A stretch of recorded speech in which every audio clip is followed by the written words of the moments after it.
Right, let's take this across then to the man who has been in the eye of the storm. Finance Minister Arun Jaitley himself, who hit out at Yashwant Sinha, stating that he doesn't have the luxury of being a former finance minister or a columnist. He also said Yashwant Sinha is a job applicant at 80. He hit out at Parya Panchadambaram for authoring policy paralysis. It doesn't get more personal than perhaps that. I do not have the luxury as yet of being a former finance minister. Nor do I have the luxury of being a former finance minister who's turned a columnist. And therefore, I can conveniently forget a policy paralysis. I can conveniently forget the 15% NPAs of 1998-2002. I can conveniently forget the 4 billion reserve left in 1991. And I can switch over and change a narrative. What a furor one column has caused. That's a strong rebuttal there coming in from Finance Minister Jaitley. But let's take it forward on the India development debate. We've got Maithri Busnurmat, consulting editor, ET Now. We've got Syed Zafar Islam, national spokesperson of the BJP, Pawan Khera, spokesperson of the Congress, and Madhavan Narayan, columnist and senior journalist, joining in on the India development debate to talk about all that's happening with the economy. You know, frankly, I'm happy that everyone's now talking about the economy. It's sort of, got to the center stage once again, which is what probably needed. So to that extent, we need to thank Yashwant Sinha. But I'm going to start off with you, Pawan Khera, frankly, because, in that long speech of the finance minister, he did make a point saying that early into the term of this government, people were criticizing the BJP and the NDA government for not undertaking quote-unquote big bang reforms. They thought that this government was only taking incremental steps and sort of, continued policies of the UPA government. Now, when they took a few big bang reforms like the demonetization and, of course, now the GST, which is genuinely a big bang reform, there's so much of criticism coming through. How do you counter that comment from the finance minister? No, the finance minister in one comment demolished NDA-1, Atal Bihari Vajpayee's government also. I don't know what's happening there. I don't want to get into the internal politics of BJP. But I have a strong objection to the word you use for demonetization. How do you call it a reform? I think the jury is not even out on that. The jury is absolutely sure that demonetization was just to again deflect attention from other issues, and it was another surgical strike on the economy. So I would really avoid calling it a reform. In fact, we are reaping the disadvantages that the economy suffered because of the demonetization. It was a strange decision which nobody has been able to justify. And GST, of course, is a reform, but look at the way it's being implemented. The portal is down. Can you believe this? Now, portal which they spent 1400 crore on, and they claim that this portal can handle 250 crore vouchers, collapsed in just 15 lakh vouchers. What, I mean, where is there should be an inquiry on what's happening there. You invested a lot of money there, and you invested people's trust in you, and you played with the trust also. Look at the traders. From morning to evening, they are going to the chartered accountants, and the chartered accountants are not aware because the compliance is so difficult, so complicated. You have to file a profit and loss statement every month, in which you also need to mention the non-GST expenses. Why? Why are you making it so complicated? In which country do you see 5 slabs of GST? Right. And this has definitely increased Inspector Raj tax, and then they are threatening anybody who wants a refund of more than 1 crore gets a notice. So everybody is suffering. Small traders are suffering. Big businesses have already warned you about the economy. Farmers are in deep distress. Where does it all stop? Somebody has to start talking about it. I'm glad Yashwant Sinha spoke about it. And I'm sorry, Mr. Arun Jaitley sounds very insensitive to the sufferings of people. Okay, Arun Jaitley sounds insensitive. You're talking about the GST. I have an entire segment on the GST, and I'm going to discuss that because I think that reform needs to be discussed in terms of implementation and what has gone wrong. But Zafar Islam, I'm going to ask you a frank, fair question. We saw a column written by Yashwant Sinha, which was a bombshell of sorts. It was rebutted by nobody else but his son alone, Yashwant Sinha. And then, of course, the finance minister today spoke, saying he's a job applicant at 80. He's criticized Chidambaram in the past.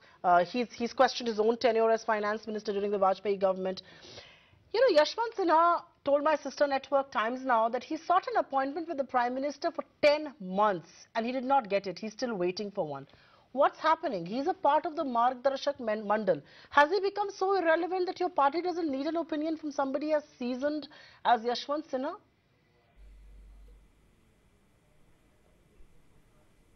Well, I will not comment on the article he has written and his personal views he has expressed, because he has spoken more of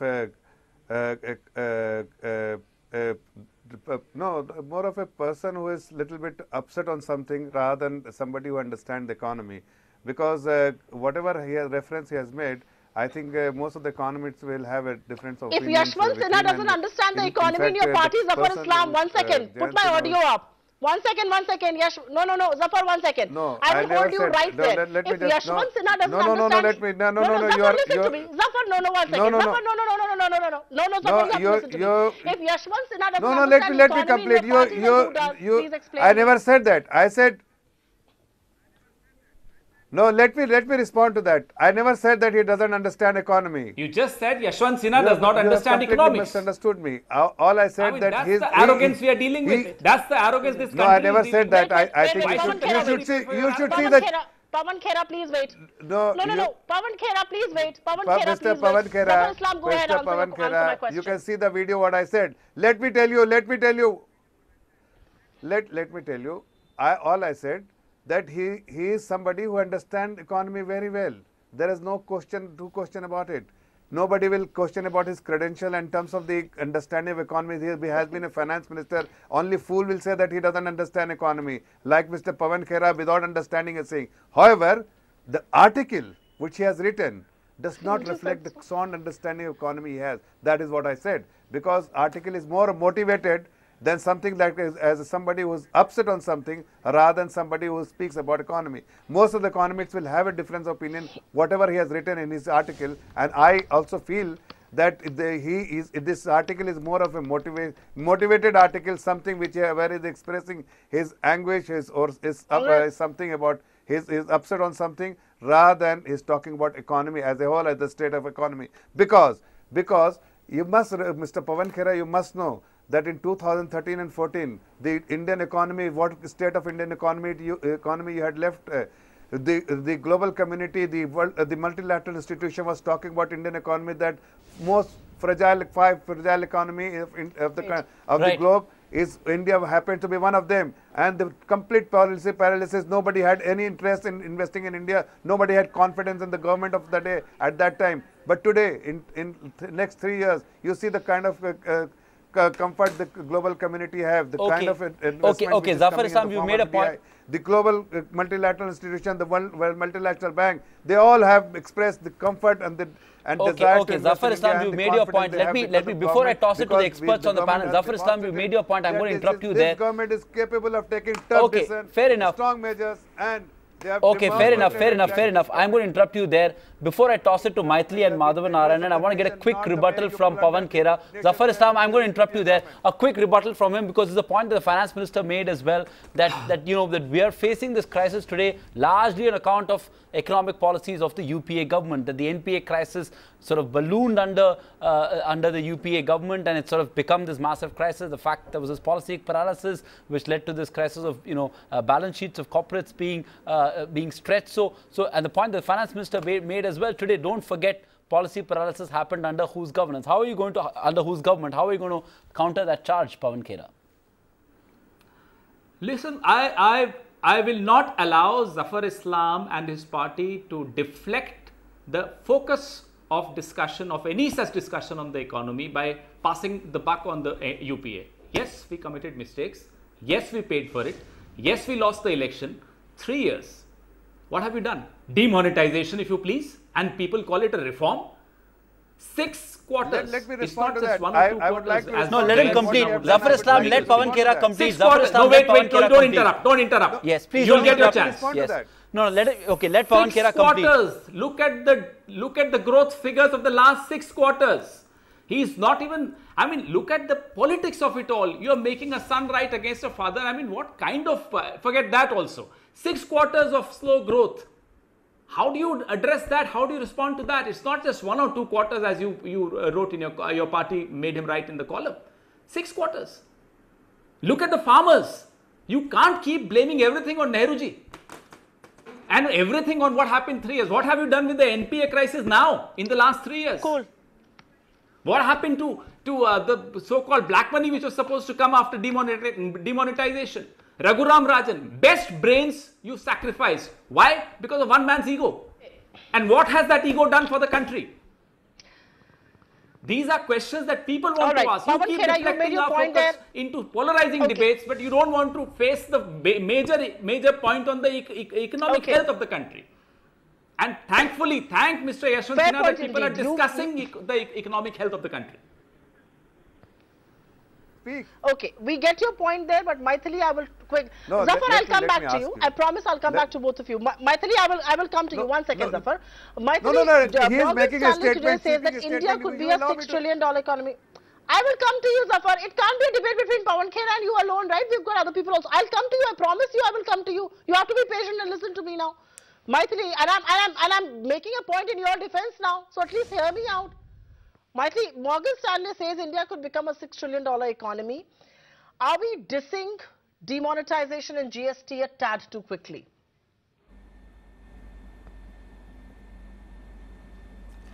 Well, Supriya, let me start by saying it's a little unfortunate when finance ministers, whether present or past, are reduced to the state of trading insults. Because, you know, one can debate the issue of the health of the economy, but one can debate it civilly without reducing it to personalized insults. So that, I think, is most unfortunate, because the entire focus of the discussion goes away from the economy and what can we do to kind of get out of this impasse. Having said that, yes, I think it's a little early in the day for us to pass judgment on demonetization or on GST, for the simple matter that these are basically structural reforms. There might be a disagreement on whether demonetization was truly a reform or not, and whether it backfired, we really do not know. It's still too early to say, but certainly the economy has suffered. On GST, one can certainly again say that this is a measure that was very necessary, it was very welcome, and it was a difficult structural reform. The government must be credited for having brought it about, because it needed to reach out to all the state governments, including some state governments where you had the opposition party in power. And yes, it has again cost us something on the growth front, but certainly in the medium to long term, it should get us rewards. But whether the economy will come out of the impasse, what is necessary to be done, let's also not forget that 2012-13 GDP growth was only 5.5. So it is every country, it is a process. It is not discrete intervals. Some benefits, some of the benefits of the UPA government, the present government has benefited from, and some of the benefits of the earlier NDA government, the UPA government benefited from. So these are not discrete breaks. It is a continuum. In 2007-8, the fiscal deficit jumped from 2.5 to 6%. So I think it's very difficult for us to kind of say, play this kind of blame game. I think we need to focus on what should we do now. And unfortunately, I think the focus is going away from that. Maithili, thank you for bringing that perspective into this debate, really. Madhavan Narayan, I'm going to come to you. And again, are we sort of underestimating the potential upside of GST and of, Jan Dhan and of Aadhaar, the fact that India's economy is getting digitized thanks to efforts by both the UPA and NDA? We don't want to make it a political issue, because like Supriya pointed out, this Morgan Stanley report is quite fascinating. It talks about India being a $6 trillion economy in 10 years and the potential upside that could come with it, how per capita income could skyrocket from the current levels of about $1,700 to about $4,500. So, are we sort of not looking at the upside and getting too caught up with the near-term pain that this structural shift is causing? I think that's a fair point you're making, but it's important to remember two things. That we are living in a political economy, in a parliamentary democracy, so these debates are inevitable. And they are desirable, at least for mid-course corrections where it is necessary. And that's where the game is at right now. So let's not forget there are two elephants in the room. demonetization and the GST. And the other point I want to make is that in banking, you have something called the asset liability mismatch. Right now, in the political economy of India, we now seem to be having a policy outcome mismatch. People want to know what happened to some of the outcomes. Now, the government cannot simply blame the previous government for everything and take credit for all long-term measures, although it must be said that the government has taken, the Modi government has taken a lot of long-term measures which are in the interest of the economy in the long run. But you know, you are judged against a 5-year performance. And you know, I keep saying you cannot get away with a test match excuse in a one-day innings. Okay, so this reminds me of Sunil Gavaskar in the first World Cup, who scored 36 not out in 60 overs and remained not out. So remaining not out is not an achievement if you're in a one-day match. So that's what the game is about. The fund managers, let's face it, India is on a sweet spot even today. And none of the mistakes that this government has made are irrectifiable. You can make mid-course corrections, but they are not honest enough to admit it. They are still putting a spin on this whole thing. Yashwant Sinha, I mean, I'm saying father and son have spoken in the past 48 hours, but the economic growth seems to be the Holy Ghost, you know. Why are we not admitting to the fact that some basic macroeconomic fallouts have been adverse? I must take this across to Zafar Islam. And Zafar, before we took that break, Madhavan Narayan made this point that, you know, no mistake, even if the mistakes have been made, are unrectifiable. You can go back on them, you can correct them, you can course correct. But, you know, the sense that one gets is that the government is in denial. You know, spokesperson after spokesperson, minister after ministers are still painting a rosy picture. We aren't a rosy economy. We're growing at 5.7%. We're not creating jobs. But yes, we can get better from here on. Accept that and get on to doing this. That's what your government is not doing, Zafar. Go ahead. Well, let me respond to that and give me 2 minutes at least to explain the perspective and give you the right perspective. Mr. Pawan 1.5 I'll bargain with. Criticizing the state of economy. No. See, when in 2014, the real interest rate was negative, the inflation was high, the fiscal deficit was high, the current account deficit was high. All the macroeconomic parameters, if you take, everything was in bad shape. Today, if you see, I mean, as an economist, ask anyone, the real interest rate for the first time is a positive trend. The inflation is in control, so is fiscal deficit and the fiscal consolidation. With the global community, the world over, has been appreciated with the kind of consolidation measures have been taken by the government of India. And of course, the current account deficit is in control. Having said that, all the other macroeconomic parameters, including the debt to GDP ratio, the primary deficit number, everything is the best ever in the history of Indian economy. And the global community, the rating agencies, everybody has appreciated our effort. But the reform measures, the structural reforms which the government of India has taken, this is all strong measures which will impact, give some little bit pain in the short term, which we knew and which we had spoken about it. But the important issue was the world wanted us to demonstrate, exhibit that this government has the capability of taking such measures. And the demonetization is one, and the GST is another one. Let me tell you the demonetization one, because if I'll give you one perspective, and all of us, you will agree that in 2 decades ago, the per capita income of China and India was almost identical. But India, since we have a shadow economy, parallel economy, today the per capita income of China is 5 times higher than India, purely because we have a parallel economy. And that's why it is very important for us to curb the black money, to ensure that the informal economy gets folded into formal economy. And demonetization is one step which was very important for the government of India had to take. And the Honorable Prime Minister had shown and exhibited that confidence that yes, he will take that decision, no matter how much he is being criticized, but he will take that decision to ensure that the informal economy becomes part of the formal economy, the per capita income improves, and the economy as a whole improves. And today, if you see, the focus is from cash to cashless, from physical to digital, from black to white, and these are things which has never been spoken by the Okay, UK government, because that government was a thief government. They were plundering. Okay, Zafar Islam, you've had more than 2 minutes. You know, Zafar Islam, we don't want to waste time talking about demonetization. Zafar Islam, we don't want to spend 30 minutes talking about demonetization because that's a never-ending debate. Zafar Islam, yeah, exactly. Pawan Khera, I'm coming to you, and frankly, I don't want to make this debate about demonetization. About any government like this. Yeah, Pawan Khera, I'm coming to you. Why should we be allowed to get away with these Pawan Khera, let comments me ask a question. I'm coming to you, Pawan Khera. We have some ground to cover. I don't want this to become a debate on demonetization. They resort to abuse. Okay. Okay, Pawan Khera, I have a simple question to you, which is on GST, and I think you spoke about GST a little while earlier as well, and I think fundamentally, while you agree it was GST, frankly, much of the groundwork for GST was done by the UPA government. Fact is that today, if there is some near-term inconvenience that's being caused, much of the decisions of the GST have been taken by council.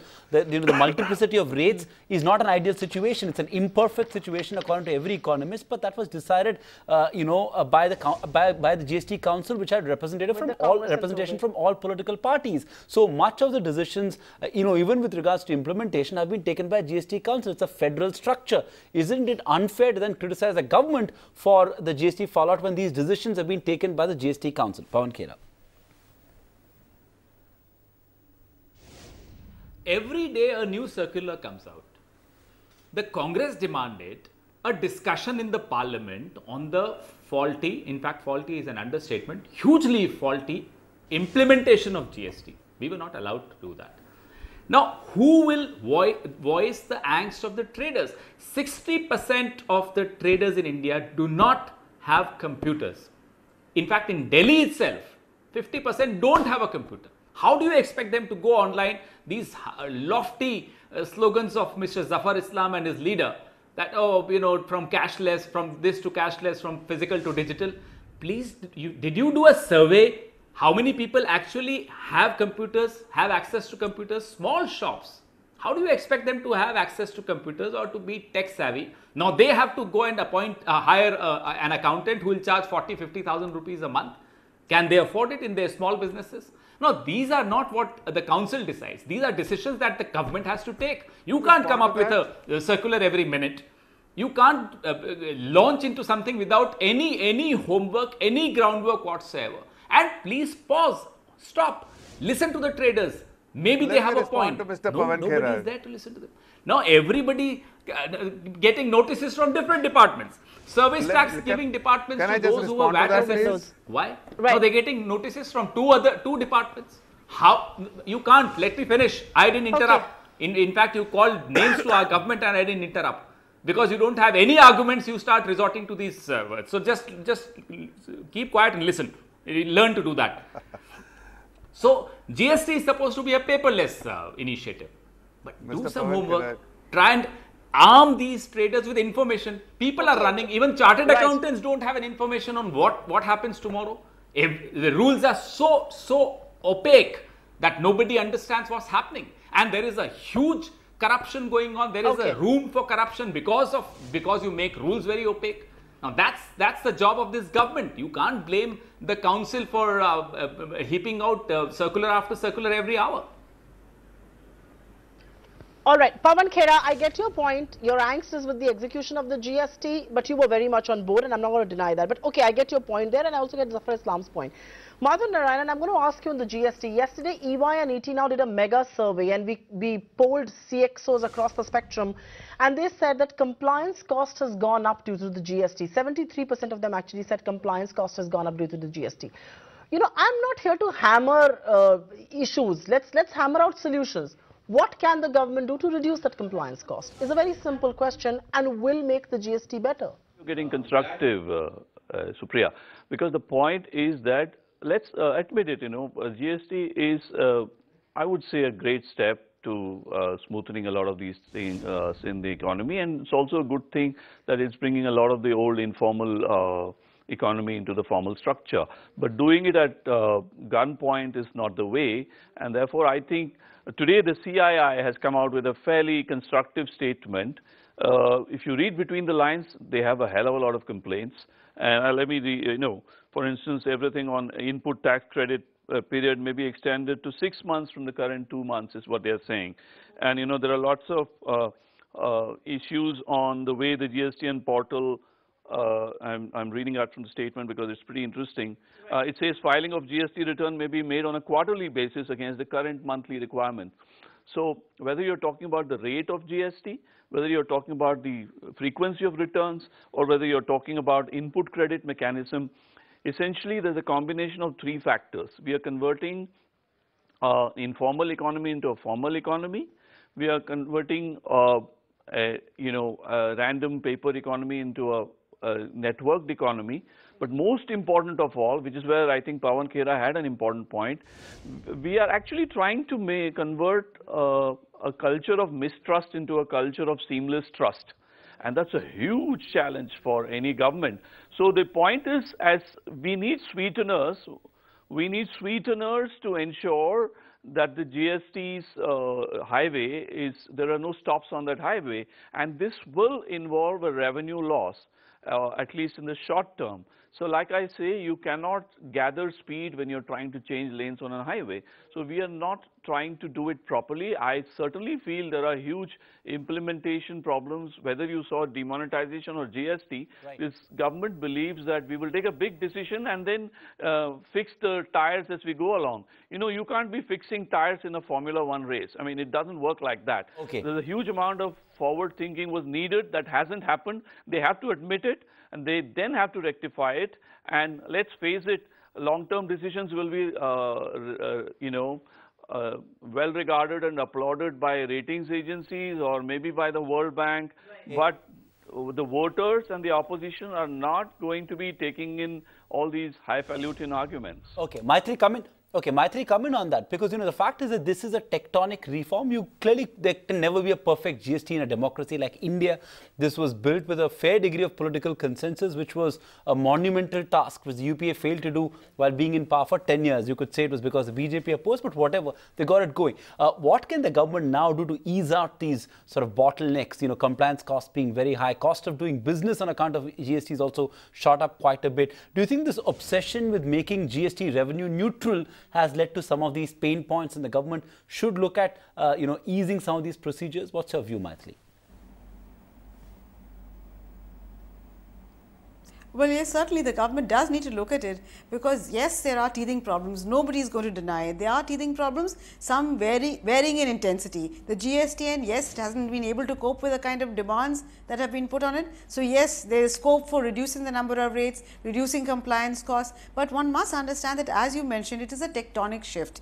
And there are major hurdles ahead also. So is it a perfect system? No, it is certainly not a perfect system. Given the fact that we are a federal system and there are so many different governments with so many different interests, and even in terms of income categories, there are huge differences. You have small scale businessmen, large corporates. So it is definitely a very complex system. So is it a perfect system? No. But is it better than the earlier system? Most definitely yes. On paper, definitely yes. As far as implementation is concerned, there are teething problems, and this, I think, as long as the government is willing to look at it and looks at it with an open mind, particularly in the area of exports, there are huge problems. As it is, exports are slowing down, and because the delay in getting input tax credit, I think exporters are really suffering. But the government has expressed its willingness to look at it. So I am hopeful that in the coming days we will see all these kind of wrinkles being eased out, and the government will make a go of it. So I am much more hopeful on GST, because compliance cost increasing is, I think, par for the course. If you look at even banking system, which I am more familiar with, right, Basel III has enormously increased compliance costs. So that is part of the game. Yeah, I think let me just if the government doesn't have something concrete to show in numbers as its performance, either in jobs or in growth, I don't want somebody from the BJP singing, I don't want somebody singing, ye high economic growth mil bhi jaye to kya hai. It's not going to work out. I get that. I get it. It can be rhetorical, but Zafar Islam and Pawan Khera, I just have 30 seconds on my show, and I'm going to ask you to be very brief. With all this controversy, whether it's Yashwant Sinha, then Jayant's rebuttal, and then Finance Minister talking, the controversies, perhaps, I'm being hopeful, will get economy the attention that it deserves. It's going to take attention away from extremism, it's going to take attention away from the Gaurakshaks, and will perhaps put the economy at the center stage and attention that it deserves. Do you agree with me, Zafar Islam?